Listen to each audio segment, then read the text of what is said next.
Hello, good afternoon everyone. Welcome to Scordemy IAS. প্ৰত্যেক দিনৰ নিচিনা আজিও আমি কিছুমান কাৰেণ্ট এফেয়াৰ্ছৰ টপিক লৈ আহিছোঁ। এইকেইদিন আমাৰ কাৰেণ্ট এফেয়াৰ্ছৰ ক্লাছ কেইটামান মিছ হ'ল। চ' আজিৰ পৰা আমি কণ্টিনিউ কৰিম কাৰেণ্ট এফেয়াৰ্ছৰ ক্লাছ কেইটা, য'ত আমি কিছুমান ইম্পৰ্টেণ্ট টপিক যিখিনি আমাৰ এক্সাম পাৰ্চপেক্টিভত ইম্পৰ্টেণ্ট হৈ যায়। যেহেতু আমি গম পাওঁ আমাৰ অনাৰেবল CM ডাঙৰীয়াই যোৱাকালি এটা ইভেণ্ট হৈছিল, য'ত আমাৰ এইবছৰৰ যোনে যোনে APSC কোৱালিফাই হৈছিল ফাইনেল লিষ্টত, চ' সিহঁতক এপইণ্টমেণ্ট দিয়া হয়। আৰু এপইণ্টমেণ্ট চেৰিমনি আমাৰ অনাৰেবল CM ডাঙৰীয়াই তেখেতে specially APSC Assam public service কমিশ্যনক ৰিকমেণ্ড কৰে যে কাৰেণ্ট এফেয়াৰ্ছৰ পৰা বা আউট অফ চিলেবাছ কুৱেশ্যন সোধাৰ কথা তেখেতে ৰিকমেণ্ড কৰে। So' out of syllabus question basically মনত ৰাখিবা কাৰেণ্ট এফেয়াৰ্ছৰ পৰা কুৱেশ্যনৰ ৱেটেজটো বাঢ়ি যাব পাৰে। চ' আমি কাৰেণ্ট এফেয়াৰ্ছত অলপ বেছি গুৰুত্ব দিব লাগিব। চ' আজি ডিছকাছ কৰি আছোঁ কিছুমান ইম্পৰ্টেণ্ট টপিক, যেনেকৈ আমি ডিছকাছ কৰিম হৰমুজ হল্ট, তাৰপিছত আমি ডিছকাছ কৰিম ইণ্ডিয়া এণ্ড কানাডা ৰিলেশ্যন, তাৰপিছত আমি ডিছকাছ কৰিম এটা এনভাইৰমেণ্টৰ ইম্পৰ্টেণ্ট টপিক, এইটো হৈছে কি দেৱৰিগড় ৱাইল্ড লাইফ চেঞ্চুৰী। চ' এইবিলাক হ'ব আমাৰ আউট অফ চিলেবাছ কণ্টেক্সট, যিখিনি আমাৰ আছাম পাৰ্চপেক্টিভত নহয়, বাহিৰৰ পৰা কিছুমান ইম্পৰ্টেণ্ট বস্তু এক্সামত সুধি দিব পাৰে। তাৰপিছত আহি যাব eligible manufacturer importers scheme, EMI scheme বুলি কোৱা হয়। চ' আজি এই 4টামান ইম্পৰ্টেণ্ট টপিক আমি আজিৰ কাৰেণ্ট এফেয়াৰ্ছত ডিছকাছ কৰিম। চ' মুভিং টু দ্য ফাৰ্ষ্ট টপিকটো হৈছে হৰমুজ হল্ট। ইয়াতে আমি এখন মিডল ইষ্টৰ বা গাল্ফ কাণ্ট্ৰিৰ এটা মেপ লৈ আহিছোঁ ধুনীয়াকৈ যদি চাওঁ আমাৰ। চ' ইয়াতে যদি চাওঁ, ইয়াতে কি আছে, ইৰাক আছে, আৰু ইয়াতে য়েল্ল' কালাৰ দেখা পাইছোঁ, য়েল্ল' কালাৰ মেপখন হৈছে ইৰাণ। চ' ইৰাণত কিহৰ কাৰণে ইম্পৰ্টেণ্ট নিউজত আমি সকলোৱে গম পাওঁ, ইৰাণ আৰু ইজৰাইল, ইৰাণে কাৰ লগত, US আৰু ইজৰাইলৰ লগত বৰ্তমান কি কৰি আছে, কনফ্লিক্ট চলি আছে, ৱাৰ চলি আছে। চ' ইৰাণ আৰু USৰ যিখিনি বৰ্তমান ৱাৰ চলি আছে, বেটেল চলি আছে, ডাঙৰ আমি ৱাৰ দেখা পাই আছোঁ, যিটো গোটেই ৱৰ্ল্ডৰ ইকনমি বা ৱৰ্ল্ডৰ জিঅ' পলিটিক্সত এটা ডাঙৰ ইম্পেক্ট পেলাই আছে। চ' ইৰাণ আৰু ইজৰাইলৰ যিখিনি কনফ্লিক্ট চলি আছে, গোটেইখিনি কনফ্লিক্টৰ ওপৰত আমি 4-5টামান ভিডিঅ' লৈ আহিম, ইউটিউবত এভেইলেবল হ'ব, য'ত ইৰাণ আৰু ইজৰাইলৰ গোটেইখিনি বস্তু আমি কভাৰ কৰিম, যেনেকৈ ৰিলিজিয়াছ এংগল হওক, ডিপ্ল'মেটিক এংগল হওক, পলিটিকেল এংগল হওক, গোটেইখিনি বস্তু আমাৰ এক্সাম পাৰ্চপেক্টিভত কেনেকুৱা ফৰ চিভিল ছাৰ্ভিচ, গম পাইছে, চিভিল ছাৰ্ভিচৰ এক্সামৰ পাৰ্চপেক্টিভত কেনেকৈ ইম্পৰ্টেণ্ট হয়, হলিষ্টিকলি আমি 4-5টামান ভিডিঅ'ত গোটেইখিনি বস্তু কভাৰ কৰিম। ইৰাণ আৰু ইজৰাইলৰ মাজত কিয় কনফ্লিক্ট চলি আছে, তাৰ ৰিলিজিয়াছ বেকগ্ৰাউণ্ডখিনি আমি চাম। সেইখিনি আমি এটা স্পেচিফিক ভিডিঅ' লৈ আহিম, তাতে চাম। কিন্তু আজি চাম আমি ডিছকাছ কৰিম হৰমুজ হল্ট। হৰমুজ হল্ট ক'ত আছে, ইয়াতে যদি চাওঁ আমি, ইয়াতে তলত কি আছে, আৰবিয়ান চি আছে, আৰু ইয়াতে কি আছে, গাল্ফ কাণ্ট্ৰি ওমান আছে। চ' ওমান আৰু ইৰাণৰ মাজত এটা ষ্টেট আছে। ষ্টেট মানে কি, দুটা গাল্ফৰ দুটা ৱাটাৰ বডিৰ মাজত যিটো কানেকশ্যন থাকে তাক বেচিকেলি ষ্টেট বুলি কোৱা হয়। চ' ইয়াতে পাৰ্চিয়ান গাল্ফ আছে আৰু ইফালে আৰবিয়ান চি আছে। পাৰ্চিয়ান গাল্ফ আৰু আৰবিয়ান চিৰ মাজত যিটো ষ্টেট আছে, সেই ষ্টেটটোক বেচিকেলি কোৱা হয় ষ্টেট অফ হৰমুজ বুলি কোৱা হয়, যিটো UAE ইউনাইটেড আৰব এমিৰেট আৰু ওমানৰ মাজত আছে, আৰু ইৰাণৰ মাজত আছে। আৰু due to the conflict war in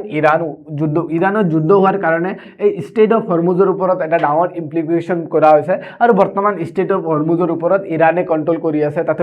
গোটেই ট্ৰেড বেৰিয়াৰ হিচাপে ইৰাণে নিজৰ মিলিটাৰী ডিপ্লয় কৰি আছে। চ' ডিছকাছ কৰি আছোঁ কিহৰ কাৰণে নিউজত আছে চাওঁ আমি। আমাৰ চিলেবাছত GS পেপাৰ 2 ইণ্টাৰনেশ্যনেল ৰিলেশ্যন আৰু প্ৰিলিমছ পাৰ্চপেক্টিভত ইম্পৰ্টেণ্ট হৈ যাব। ইয়াৰ পৰা এক্সামত সুধিব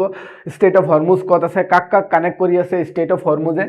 So what is the news? Due to the disruption in the oil flow through the Strait of Hormuz amid the West Asia conflict, the Indian government and public sector refineries are considering increasing import of Russian crude oil to maintain supply continuity. So আমি দেখা পাইছিলোঁ, আমাৰ অসমতে দেখা পাইছিলোঁ, বহুত কেইটামান ডিষ্ট্ৰিক্টত এটা উৰা বাতৰি এটা ওলাই গৈছে যে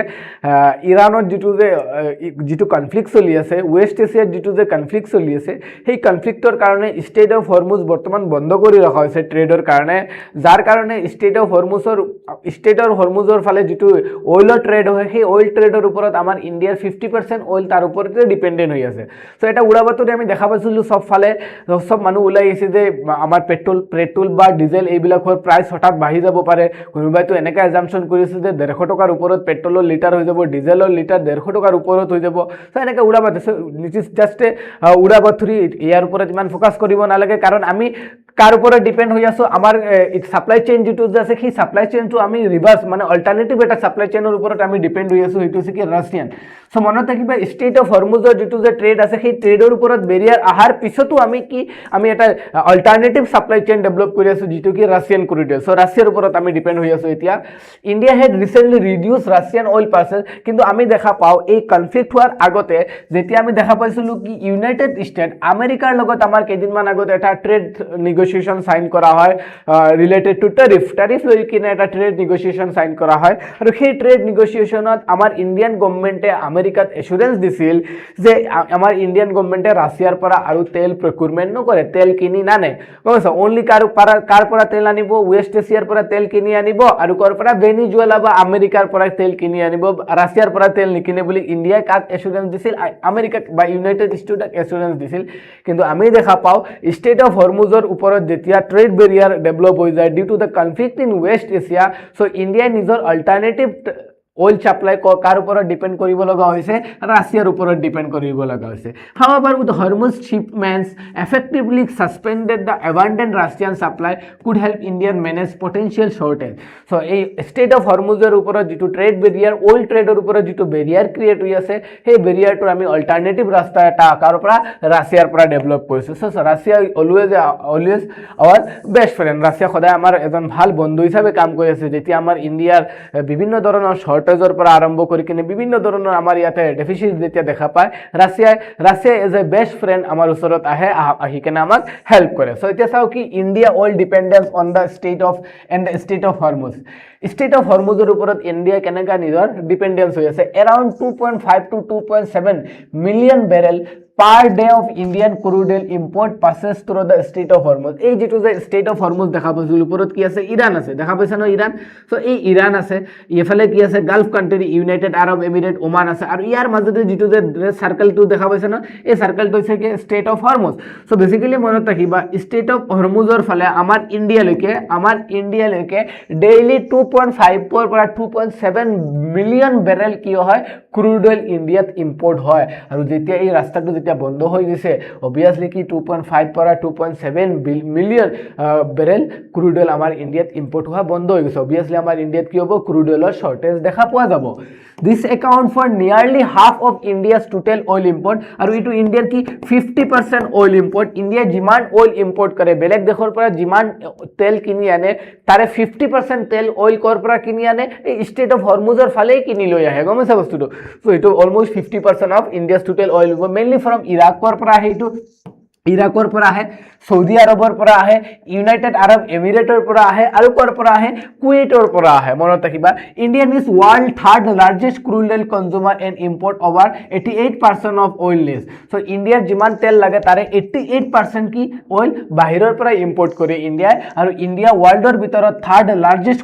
ক্ৰুড অইল কনজিউমাৰ যিমান ওয়াৰ্ল্ডৰ যিমান কিটা দেশ আছে সবৰ ভিতৰত third largest crude oil consumer কোন হয় আমাৰ ইণ্ডিয়া হয় ইমান গাড়ী আছে গাড়ীৰ পপুলেশ্যন বাঢ়ি আছে vehicle population বাঢ়ি আছে ইণ্ডিয়াত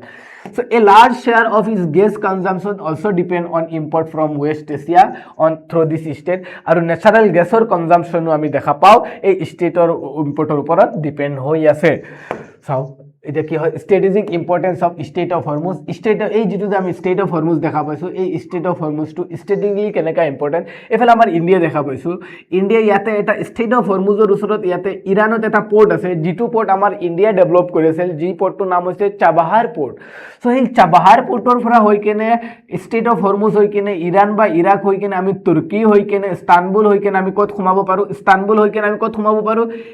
ইউৰোপত গৈ কেনে সোমাব পাৰো সো ৰিসেন্টলি আবাৰ যেটো যে আমাৰ দিল্লী ডিক্লাৰেশন হৈছিল কোনটো G20 যেটো যে গ্ৰুপ 20 বা G20 যেটো যে দিল্লী ডিক্লাৰেশন হৈছিল সেই দিল্লী ডিক্লাৰেশনত আমি দেখা পাইছো north south economic transit corridor এটা এস্টাবলিশ কৰা হৈছে কৰ পৰা ইণ্ডিয়াৰ পৰা ষ্টেট অফ হৰমুজ হৈ কেনে ইৰাণ হৈ কেনে তুৰ্কী হৈ কেনে ইস্তানবুল হৈ কেনে ক'ত ইউৰোপলৈকে এটা কৰিডৰ এস্টাবলিশ কৰা হৈছে ট্ৰেড কৰিডৰ সো সেই ট্ৰেড কৰিডৰৰ ওপৰত আমাৰ কি এটা ইম্পৰ্টেন্ট হয় ষ্টেট অফ হৰমুজ তাৰ এটা important হৈ যায় so the state of Hormuz is a narrow waterway between Iran and Oman connecting the Persian Gulf and Arabian Sea it is the world most critical oil transit choke point world or ভিতৰত সবতকে ডাঙৰ and critical oil transporter কাৰণে এটা ডাঙৰ choke point হয় handling about 1/5 of the global petroleum and LNG trade jiman world or jiman trade oil ki hoy import hoy ba export hoy world or jiman crude oil trade hoy tare 1/5 mane 20% trade kun phale hoy state of hormuzor phale hoy jot india trade kiman hoy 50% hoy monot rakhiba following the message of the Iran Islamic Revolution Guard Corps jitok ami IRGC buli ko simply Iran Islamic Revolutionary Guard Corps jito ami bhalke discuss korim যেতিয়া Israel আৰু ইৰানৰ কনফ্লিক্টৰ ওপৰত আমি এটা ইউটিউবত class কেইটামান 4-5টামান video' লৈ আহিম, গোটেইকেইটা ডিছকাছ কৰিম IRGC কি হয়। চ' আমি বেচিকেলি গম পাওঁ 1979ত কি হৈছিল, ইছলামিক ৰিভলিউশ্যন হৈছিল। আফটাৰ দ্য ইছলামিক ৰিভলিউশ্যন ইৰাণত যিটো পাহলাভি ডাইনেষ্টি আছিল, ৰাজা পাহলাভি, মহম্মদ ৰাজা পাহলাভিৰ, সেই মহম্মদ ৰাজা পাহলাভি ডাইনেষ্টিটো ডিফিট হৈ কেনে ইয়াতে আয়াতুল্লাহ খামেনিয়ে কি কৰে, ইৰাণত এটা ইছলামিক ডাইনেষ্টি আৰম্ভ কৰে আণ্ডাৰ দ্য মহম্মদিয়ান ল আৰু শৰিয়ত ছিষ্টেম। চ' সেই মহম্মদিয়ান ল আৰু শৰিয়ত ছিষ্টেমক প্ৰটেক্ট কৰিবৰ কাৰণে আয়াতুল্লাহ খামেনিয়ে এটা গ্ৰুপ বনাইছিল যিটোৰ নাম আছিল কি ইছলামিক ৰিভলিউশ্যনাৰী গাৰ্ড কৰ্পছ। আৰু সেই ইছলামিক ৰিভলিউশ্যনাৰী গাৰ্ড কৰ্পছটো এটা ষ্টেটমেণ্ট দিয়ে যে ক্লোজাৰ অফ ষ্টেট। চ' এই IRGCয়ে কি কৰে, ৰিচেণ্টলি ষ্টেট অফ হৰমুজ যিটো, এই ষ্টেট অফ হৰমুজৰ ৰাস্তাটো কমপ্লিটলি বন্ধ কৰি দিয়ে, গম পাইছে বস্তুটো। চ' আৰু এইটোৱে ডাইৰেক্টলি কাৰ ওপৰত ইম্পেক্ট পেলাই আছে, আমাৰ ইণ্ডিয়াৰ ওপৰত ডাইৰেক্টলি ইম্পেক্ট পেলাই আছে। Russian crude as an alternative. So' এতিয়া আমাৰ ইণ্ডিয়াৰ কাৰণে এজ এ অল্টাৰনেটিভ কোন আছে, কাৰণ আমাৰ এতিয়া ৱেষ্ট এছিয়াৰ পৰা আমি তেল কিনিব নোৱাৰোঁ, কাৰণ ৱেষ্ট এছিয়াত ডেইলি কি চলি আছে, দিৱালী চলি আছে, ওপৰত বম ফাটি আছে, গম পাইছে বস্তুটো। এটা আনটো কি কৰি আছে, মিছাইল এটাক কৰি আছে, ড্ৰোন এটাক কৰি আছে, চব পাগলা হৈ গৈছে। নীতিনিয়াহৰ পৰা আৰম্ভ কৰি ট্ৰাম্পলৈকে এটা আনটোৰ ওপৰত পুৰা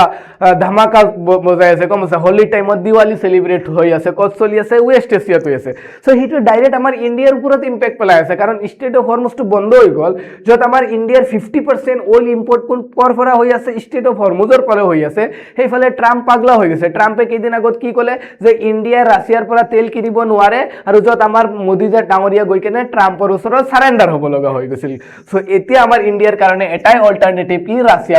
পুটিন এতিয়া আমাৰ কি হৈ যাব, বেষ্ট ফ্ৰেণ্ড হৈ আছে, গম পাইছা। পুটিন এতিয়া বেষ্ট ফ্ৰেণ্ড নহয়, বেষ্ট ফ্ৰেণ্ড ফৰ এভাৰ হৈ আছে। So Russian crude oil is an alternative. With Hormuz shipments disrupted, India may turn to Russian oil. এতিয়া ইণ্ডিয়া কি কিনিব লাগিব, ৰাছিয়াৰ পৰা তেল কিনিব লাগিব, গম পাইছা। ক'ৰ পৰা তেল কিনিব লাগিব, ইণ্ডিয়া ৰাছিয়াৰ পৰা। Russian crude is available in significant volume in the Indian Ocean and Arabian Sea, including the floating storage. So ৰাছিয়াৰ তেল বৰ্তমান এভেইলেবল হৈ আছে, কিনিব পৰা যাব, ইণ্ডিয়া কিনিব এতিয়া। Industry estimate suggest about 10 million barrel of Russian crude oil are currently available in Asian water. এছিয়াৰ যিমানখিনি ৱাটাৰ আছে, বেচিকেলি কোনখিনি, ইণ্ডিয়ান অ'চেন। ইণ্ডিয়ান অ'চেনত বৰ্তমান ৰাছিয়াৰ 10 million barrel of Russian crude oil available আছে। So' India can import from this Russian oil, understood. So' changing import pattern কিহৰ কাৰণে হৈছে, India imported about 1.1 million barrel per day of Russian crude oil in February. এই মাহৰ ফেব্ৰুৱাৰীলৈকে, এই বছৰৰ 2026ৰ ফেব্ৰুৱাৰীলৈকে India ৰাছিয়াৰ পৰা 1.1 মিলিয়ন বেৰেল পাৰ ডে কিনিছিল। কিন্তু আমি দেখা পাওঁ এজ অফ 2025ৰ ফেব্ৰুৱাৰীলৈকে, কিন্তু 2025ৰ ফেব্ৰুৱাৰীৰ পাছত এটা পিক পজিশ্যনত দেখা পাওঁ আমি 2 মিলিয়ন বেৰেল পাৰ ডে হৈ গৈছিল। কিন্তু এজ অফ 2026ত দেখা পাওঁ আমাৰ ইণ্ডিয়া আৰু ইউনাইটেড ষ্টেটৰ মাজত এটা ট্ৰেড নেগচিয়েশ্যন চাইন কৰা হয়, ডিউ টু টেৰিফ ৰিলেটেড আছিল। আৰু তাতে আমাৰ ইণ্ডিয়াই চাৰেণ্ডাৰ কৰিব লগা হৈছিল। কাৰ ওচৰত, কথাটো ক'লে বেয়া লাগে, কিন্তু একচুৱেলি এইটোৱে আছিল যে 80% টাৰিফ আমাৰ ওপৰত লগোৱা হ'ব আৰু আমেৰিকাৰ ওপৰত আমি 0% টাৰিফ লাগিম। ওৱান চাইডেড এটা নেগচিয়েশ্যন কৰা হৈছিল, আৰু য'ত আমি কৈছিলোঁ কি আমি ৰাছিয়াৰ পৰা তেল নিকিনো, আমি ট্ৰাম্পক এচুৰেঞ্চ দিছিলোঁ। কিন্তু এতিয়া আমাৰ কি, এতিয়া আমি দেখা পাওঁ আগত 1.1 হৈছিল, কিন্তু ৰিচেণ্টলি কেইদিনৰ পৰা একদম বন্ধ হৈ যায়। কিন্তু এতিয়া আকৌ ইণ্ডিয়াই ৰাছিয়াৰ পৰা কিনিব, গম পাইছা বস্তুটো। চ' বিপদৰ সময়ত যোনে ওচৰত আহে সিয়ে আচল বন্ধু। চ' এতিয়া ৰাছিয়া একদম আমাৰ আচল বন্ধু হিচাপে ওলাই আহিছে। Loading of Indian port which average 1.7 million barrel per day last year fall to 0.7 million barrel per day in February. এই বছৰৰ ফেব্ৰুৱাৰীত একদম কমি যায়। This earlier reduction in Russian import has now created room for the possible increase if supply from the state of Hormuz remains disrupted. State of Hormuzৰ ওপৰত যদি এই মানে ছাপ্লাইৰ ওপৰত যদি ডিষ্টাৰ্বটেড হৈ থাকে, তেতিয়াহ'লে ৰাছিয়াৰ পৰা এই তেল ইম্পৰ্টটো আৰু বহুত বেছি বাঢ়ি যাব। হল। So moving to the next topic, India and Canada relation. India and Canada relation আমাৰ সিলেবাসৰ GS paper two international relation আৰু প্ৰিলিমছ পাৰ্সপেক্টিভত ইম্পৰ্টেণ্ট হৈ যায়। কিহৰ কাৰণে নিউজত আছে, India and Canada have taken significant step to reset strain bilateral relation during the recent visit of Canadian Prime Minister Mark Carney to India. আমি দেখা পাওঁ ৰিচেণ্টলি কানাডাৰ প্ৰাইম মিনিষ্টাৰ মাৰ্ক কাৰ্নে আমাৰ ইণ্ডিয়াত আহি কিনে ভিজিট কৰিছিল Talk with the Indian Prime Minister focus on rebuilding strategic trust, enhancing economic ties, extending cooperation in energy and security sector. Eketa sectorot কাম কৰাৰ কাৰণে দুইজনে ডিসকাশন কৰে. The visit marks the first full bilateral Canadian Prime Minister visit since Justin Trudeau in 2018. আমি 2018 দেখা পাও কানাডাৰ যিজন ফৰ্মাৰ প্ৰাইম মিনিষ্টাৰ আছিল তেখেতে 2018 ভিজিট কৰে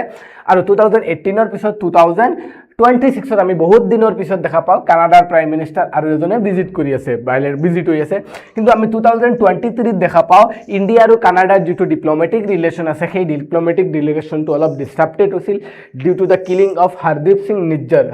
নিজ্জৰ এজন খালিস্তানী মুভমেন্টৰ এজন কি হয় লিডাৰ হয় so due to this his killing India আৰু কানাডাৰ মাজত এটা কি হয় ডিসৰাপশন হয় relation leaders also discuss escalating conflict in West Asia দুইখন কাৰণ West Asiaৰ কনফ্লিক্ট চলি আছে সো জুন আহিব ইয়াতে আহি কেনে অলপ সাস সিংৰা খাই কেনে এটোৱে ডিসকাশন হ'ব West Asia যেতি আজিকালি দেখা পোৱা নাই নেকি গাঁৱে বুয়ে চহৰে যত মানুহে সা খাই কেনে কিবা ডিসকাশন কৰি আছে তাতে ইৰাণ আৰু আমেৰিকা আৰু ইজৰাইলৰ কথা ডিসকাস কৰি আছে সো অবিয়াসলি আমাৰ কানাডাৰ প্ৰাইম মিনিষ্টাৰ যেতি আছে মোদী ডাঙৰীয়াৰ লগত কি West Asiaৰ কথাহে ডিসকাস কৰিব India emphasise peace and stability diplomacy dialogue however no joint position was announced কিন্তু একো জয়েন্ট announcement কিয়তে দিয়া নাই যাতে ওয়েস্ট এছিয়াত কেনেকে পিস আনিব লাগে হেতুৰ ওপৰত ডিসকাশন হৈ আছে major outcome of the visit কিহৰ ওপৰত আউটকাম মানে হ'ব আউটকাম কি হ'ব এই ভিজিটত লং টার্ম ইউৰেনিয়াম সাপ্লাইৰ ওপৰত গুৰুত্ব দিয়া হ'ব এগ্ৰিমেন্ট হ'ব India and Canada signed 1.9 US billion uranium supply agreement for 10,000 tons so 10,000 ton 2027 or pura 2035 loike ami dekha pam 10,000 ton uranium supply kora hobo jar valuation kiman hobo 1.9 billion dollar monot rakhiba Canadian company Chemico will supply uranium for Indian nuclear power plant India due to the nuclear power plants ase he power plants bilakor karone Canada eta specific company ase jitu company নাম আছে Chemico he company to কি কৰিব uranium supply কৰিব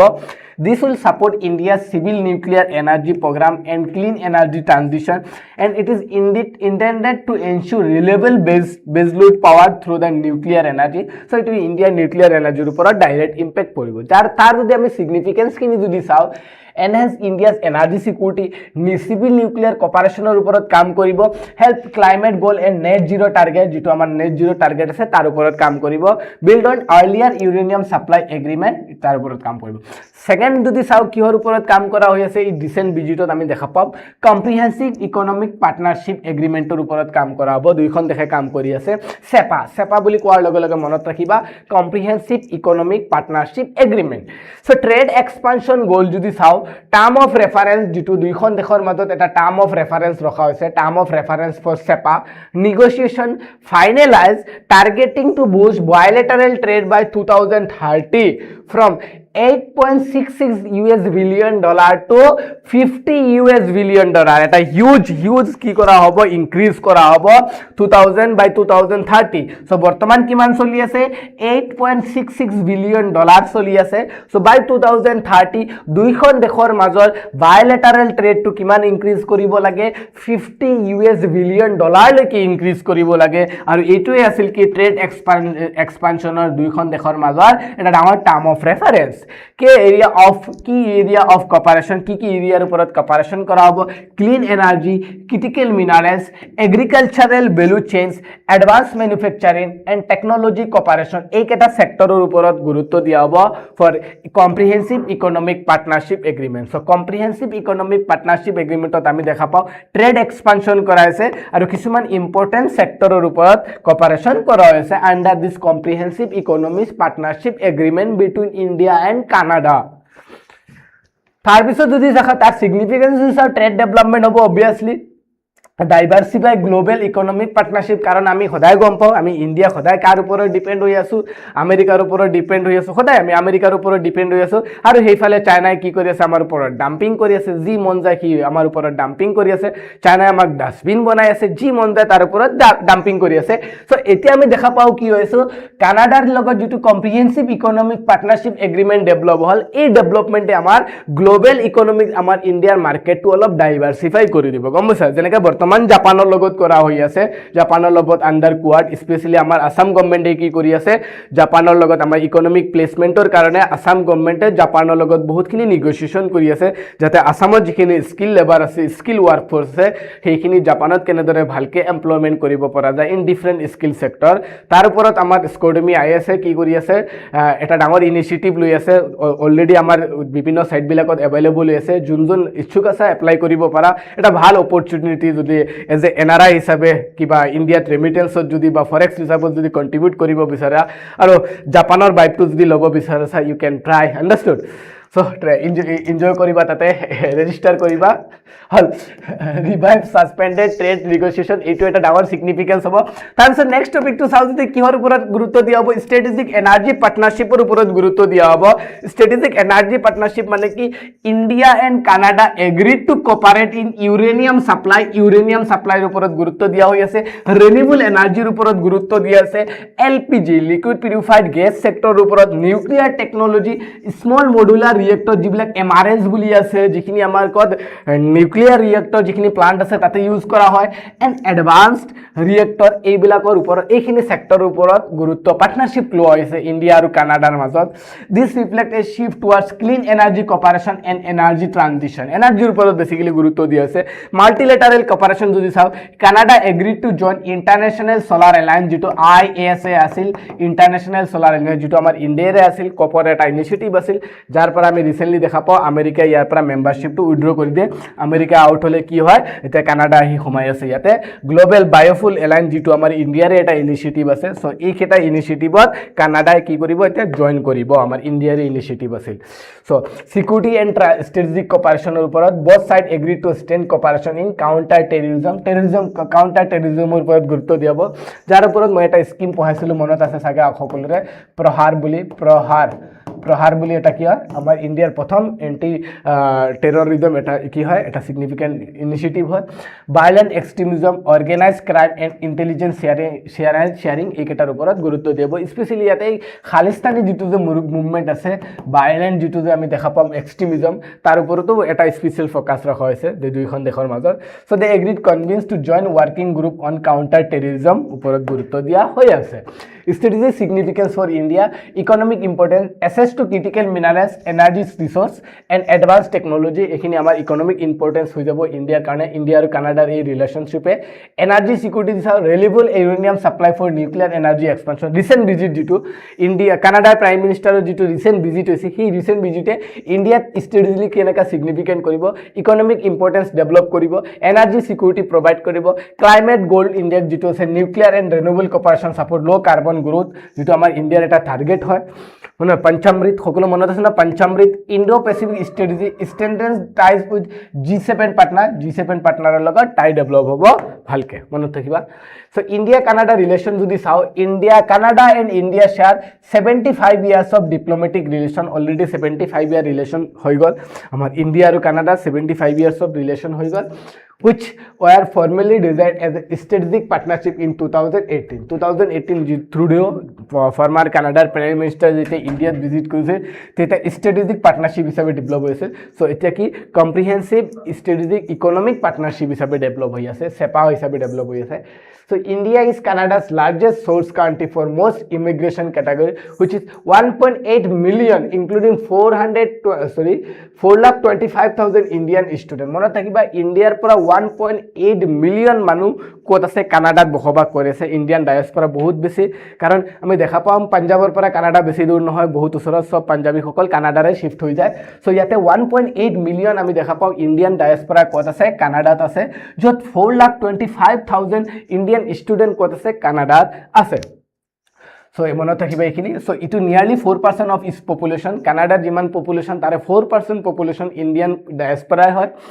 কি export কৰা হয় কে export from India ইন্ডিয়াৰ পৰা কানাডাত কি এক্সপোর্ট করা হয় যেটো 4.22 billion US dollar including drugs ইন্ডিয়ার পৰা ড্ৰাগস যেটো মেডিকেল ড্ৰাগস হয় সেই ড্ৰাগস কি কৰা হয় ফাৰ্মাসিউটিক্যাল যিখিনি প্ৰোডাক্টস আছে ইন্ডিয়াৰ পৰা এক্সপোৰ্ট হয় আয়ৰন এন্ড স্টিল ইন্ডিয়াৰ পৰা এক্সপোৰ্ট হয় সি ফুড বিলাক cotton garments electronic goods and chemical among others এইখিনি বস্তু ইন্ডিয়াৰ পৰা কোত যায় কানাডাত এক্সপোৰ্ট কৰা হয় আৰু কানাডাৰ পৰা ইন্ডিয়াত কি ইম্পোৰ্ট কৰা হয় যেটো 4.44 বিলিয়ন ডলাৰ হয় দুইখন দেশৰ অলমোষ্ট সেম হৈ আছে কিন্তু ইণ্ডিয়াৰ পৰা অলপ কম হৈ আছে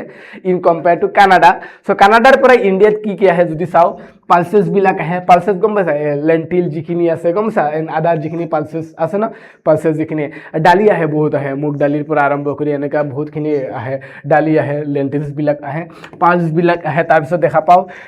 সেমি প্ৰিচিয়াস কিছুমান ষ্টোন আহে গম পাইছা মণি মুকুতা এইবিলাকো আহে কোল কয়লা আহে ফাৰ্টিলাইজাৰ্স আহে paper and petroleum crude oil বিলাকো কানাডাৰ পৰা আমাৰ ইণ্ডিয়াত ইম্পৰ্ট কৰা হয়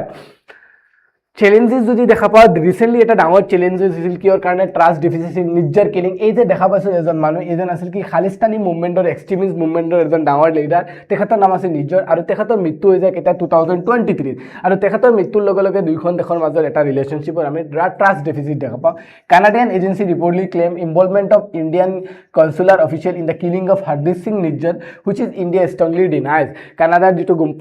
এজেন্সি বিলাকে কয় যে ইণ্ডিয়াৰ কিছুমান agency that involved to the killing of Hardeep Singh Nijjar. This had earlier led to diplomatic expansion, suspension of the trade negotiation, strategic mistrust remain a major obstacle to the trust building. আৰু এটা ডাঙৰ এটা issue create কৰা হয় দুইখন দেশৰ মাজত trust deficit develop হৈ যায় খালিস্তানী ইস্যু যদি চাও India concern over safe havens for separatist group in Canada's concern about the transitional repression so Khalistani ইস্যুতে দুইখন দেশৰ মাজত ট্ৰাষ্ট ডেফিসিট ডেভেলপ কৰি আছে trade barriers this are long pending CEPA negotiation due to the regulatory difference implementation risk এইবিলাকৰ কাৰণে আমি দেখা পাও ইণ্ডিয়া আৰু কানাডাৰ ৰিলেশনৰ মাজত অলপ ডিসৰাপশন দেখা পাইছিলো so moving to the next topic Debrigarh wildlife sanctuary যেটো ক'ত আছে ওড়িশাত আছে সো এটো আমাৰ সিলেবাসৰ জিএস পেপাৰ 3 এনভায়ৰনমেন্ট আৰু প্ৰিলিমছত তো আহাৰ বহুত চান্সেস আছে কাৰণ অনাৰেবল সিএম ডাঙৰীয়াই কৈছে out of syllabus question out of syllabus তো একো বস্তুৱে নাই ইমান ডাঙৰ সিলেবাস কৰ পৰা আউট অফ হ'ব হা সো এইবিলাক বস্তু আহি যাব কাৰেন্ট এফেয়াৰ্সৰ বহুত ভিতৰত সোমাই কিনে যিখিনি বস্তু আমি ইমাজিনে কৰিব নোৱাৰিও যে তাৰ পৰা কোৱেশ্চন আহিব পাৰে এনেকা কোৱেশ্চন খুদি দিব পাৰে কাৰণ সিএম ডাঙৰীয়া ডাইৰেক্ট কৰিছে এপিএসসি ইমপ্লিমেন্ট কৰিব পাৰে সো মেজৰলি কাৰেন্ট এফেয়াৰ্সৰ ওপৰতে ফোকাস কৰা হ'ব গমছে বস্তু ডাইৰেক্ট কোৱেশ্চন নুখুদি কিনে মানে আউট অফ সিলেবাস মানে কি এনেকুৱা ওপৰত ফোকাস কৰাব সো সিএম ডাঙৰীয়া যিমান আউট অফ সিলেবাস কব আমিও ইমান আউট অফ সিলেবাস যাবলৈ ট্ৰাই কৰিম গম পাইছা বস্তু সো চাও আমি কি জিএস পেপাৰ 3 এনভায়ৰনমেন্ট আৰু প্ৰিলিমছ পাৰ্সপেক্টিভ চাও what is the news the Debrigarh wildlife sanctuary is set to host the second edition of the 2-day Indian Bison Festival. Indian Bison Festival eta host kora hoise 2 dinia so eto important hoy examot amar exam participate about Debrigad Wildlife Sanctuary. It is situated in Bargarh district of Odisha. Monot rakhba Odisha Bargarh district ase jot Bison Festival conduct kora hoy ase. It is located near Hirakund Dam. Ami khokole gom pao the longest dam in India. Indiar bitorot sobotke digolia jitu dam eto ki Hirakund Dam kot ase Odisha ase. And the longest earthen dam in the worldৰ ভিতৰত মাটিৰে বনা সবতকে ডাঙৰ dam হয় যেটো কোনটো নদীৰ ওপৰত আছে মহানদীৰ ওপৰত আছে মহানদী গম পানো আমি বে অফ বেংগলত গৈ কিনে যেটো নদী পহে গম আছে মহানদী ওড়িশাৰ ফালে যায় তো সেই মহানদীৰ পাৰতে আছে কি বাৰগড় ডিস্ট্ৰিক্টত কোনটো wildlife sanctuary Debrigarh wildlife sanctuary আৰু সেই ওয়াইল্ড লাইফ সেঞ্চুৰী নিউজত আছে it find a special mention because of noted freedom fighter Veer সুন্দৰা সাইমনত আহিবা তেখেতৰ নামটো ইম্পৰ্টেন্ট হ'ব এজন ওড়িশাৰ পৰা এজন ডাঙৰ ফ্ৰিডম ফাইটাৰ বীৰ সুৰেন্দ্ৰ সাইৰ ওপৰতে স্পেশাল ফোকাস আছে During his rebellion against the British, his base at Barpathara was located within the sanctuary. So, tekhator jitu base asil anti-British jitu tekhator movement kori asil. So, tekhator base to kot asil ei wildlife sanctuary tur bithorte asil. Important hoi jay. Vegetation sa most of the plant sanctuary is covered with a mixed and dry deciduous forest. Flora is a major trees found here in sal tree, asana tree, biza tree, anla tree, and dhaura. Ekhine gos poa jay. Kot poa jay? এই castle wild life century ফৌনা বুলি চাও Indian leopard পোৱা যায় sloth বিয়াৰ পোৱা যায় south সিংগা পোৱা যায় ফোৰ হৰ্ন এন্টিলোপ সাম্বাৰ ডিয়াৰ পোৱা যায় গৌৰ ইন্ডিয়ান বাইসন মনত ৰাখিবা গৌৰ মানে কি ইন্ডিয়ান বাইসন গৌৰ মনত ৰাখিবা ওয়াইল্ড বোৰ পোৱা যায় ইন্ডিয়ান ওয়াইল্ড ডগস পোৱা যায় ধোলস বুলি কোৱা হয় Odisha are among the notable animal residents. It is one of the most flocked wintering ground of migratory bird that visits sanctuary from far off place. So बहुत बेलेग जगह पर bird बिलाको migrate करे. Some of the most prominent among them are crested serpent eagle, flower pickers, red-vented bulbul चौराहे हैं, tree pie, drongo and white eye oriental এনেকুৱা কিছুমান চৰাইও আহে চ' ইমানখিনি নাম মনত ৰখাৰ দৰকাৰ নাই জাষ্ট মনত ৰাখিবা কি আছে ইয়াতে ইণ্ডিয়ান বাইচন পোৱা যায় আৰু ইয়াতে বাইচন ফেষ্টিভেল চেলিব্ৰেট কৰা হৈছে চ' কি features of Indian bison the Indian bison also' known as gaur is the largest species among the wild cattle and the বোৱেৰ চ' ৱৰ্ল্ডৰ স্পিচিছৰ ভিতৰত এটা লাৰ্জেষ্ট স্পিচিছ হয় gaur are strong and mightily build with a high grey ridge forehead and between their horns which upward from the side of the head এইখিনি আমি special focus চাওঁ ডিষ্ট্ৰিবিউশ্যন যদি চাওঁ ক'ত আছে gaur are indigenous on the south and south east part of Asia south and south east part of এছিয়াত এই গৌৰ বা বাইচনখিনি বহুত বেছি পোৱা যায় তাৰ আমি হেবিটেটখিনি যদি চাওঁ এইখিনি এভাৰগ্ৰীণ আৰু ছেমি এভাৰগ্ৰীণ ফৰেষ্টবিলাকত আমি বাইচন বহুত বেছি পাওঁ গৌৰ কনজাৰ্ভেশ্যন ষ্টেটাছ যদি চাওঁ IUCN international union of conservation of nature তাতে ভাৰ্নাৰেবল ষ্টেটাছত আছে কোন আছে বাইচন যিটোক আমি কি বুলি কওঁ ওড়িশাৰ লেংগুৱেজ বা আমাৰ কমন লেংগুৱেজত আমি গৌৰ বুলি কওঁ so' moving to the next topic eligible manufacturer importers scheme যিটোক EMI স্কিম বুলি কোৱা হয় EMI is not related to the Indian economy banking it is eligible manufacturer importer scheme EMI scheme বুলি কোৱা হয় যেটো আমাৰ সিলেবাসত GS পেপাৰ 3 ইণ্ডিয়ান ইকনমি আৰু প্ৰিলিমছ পাৰ্সপেক্টিভত ইম্পৰ্টেন্ট হৈ যায় হোৱাট ইজ দ্য নিউজত কিহৰ কাৰণে আছে recently central board of indirect tax and custom যেটোক আমি বেসিক্যালি CBIC বুলি কওঁ has issued detail eligibility condition and application process operational guidelines for eligible manufacturer importer scheme so এই যেটো যে EMI স্কিম আছে এই EMI স্কিমৰ কাৰণে যিখিনি কন্ডিশন আছে এপ্লিকেশন প্ৰসেস কেনেকা হ'ব তাৰ ক্ৰাইটেৰিয়া কোন হ'ব কোনে কোনে এই EMI স্কিমৰ আন্ডাৰত এপ্লাই কৰিব পাৰে তাৰ এটা ডিটেইল ক্ৰাইটেৰিয়া আৰু এলিজিবিলিটি প্ৰচিডিউৰটো CBIC যেটোক আমি commonly central board of indirect tax and custom বুলি জানো সিহঁতে এই ক্ৰাইটেৰিয়াখিনি ডিটেইলি সিহঁতে এনাউন্স কৰে সো এইটোৰ কাৰণে নিউজত আহি যায় so about eligible manufacturer importer scheme এই স্কিমটো কি হয় it is designed as a trust based facilitation measure encouraging complaint manufacturer to benefit from the simple process so complaint kor parala manufacturer para to as a simple process develop koribor karone under this initiative eligible manufacturer importer will be able to clear imported good without paying custom duty at the time of clearance so without custom duty yar uporot kam kora hobo instead the applicable duty can be paid on a monthly basis as prescribed under the deferred payment of import duty rule 2026 এই duty ৰুলৰ আন্ডাৰত কি কৰাব monthly বেসিছত কি কৰাব duty তো যেটো applicable duty আছে application duty আছে হেতু পে কৰিব লাগিব ডিউৰেশন যদি চাও EMI facility will be available from 1st April 2026 will remain for till 31st March 2026 ৰ পৰা 2028 লৈকে দেখা পাই EMI facility টো available হৈ থাকিব eligible manufacturer importers are existing authorized economic operators EAEO T1 entities including MSME that fulfilling the eligibility condition are eligible for participate so ekhiniye participate koribo paribo so ei gute criteria khini kune amar CBIC e mention kori thoi jay under this approach eligible manufacturer importers are expected to progressively obtain AETU T2 and AEO T3 status enabling access to enhanced facilitation faster clearance and priority treatment under AEO program jo ei programor underot ei gute program to ki korabo faster korabo clearance faster dia hobo it is expected to improve ease of doing business ease of doing business ki koribo improve koribo complaints jitu culture ase etu ki koribo strengthen koribo aru domestic jitu manufacturing ase সেই domestic manufacturing to ki koribo aru olo boost koribo so ekhini asil ki EMI স্কিমৰ main criteria I hope সকলোৱে আজিৰ আমাৰ চাৰিটা important current এফেয়াৰ্সৰ topic সকলোৱে বুজি পাইছা ভালকে বুজি পাইছা যোনে ভালকে বুজি পাইছা ভাল যোনে বুজি পোৱা নাই আকৌ এবাৰ ভিডিওটো ভালকে চাই লবা আৰু এইখিনি ইম্পৰ্টেন্ট টপিক হয় যৰ পৰা আমাৰ এইবাৰৰ এক্সামত প্ৰিলিমছ বা মেইনছত কোৱেশ্চন আহি যাব পাৰে আজিলৈকে ইমানে থাকক থ্যাংক ইউ এভৰিৱান অহাকালি আকৌ লগ পাম কিছুমান ইম্পৰ্টেন্ট কাৰেন্ট এফেয়াৰ্সৰ টপিক লৈ কেনে থ্যাংক ইউ এভৰিৱান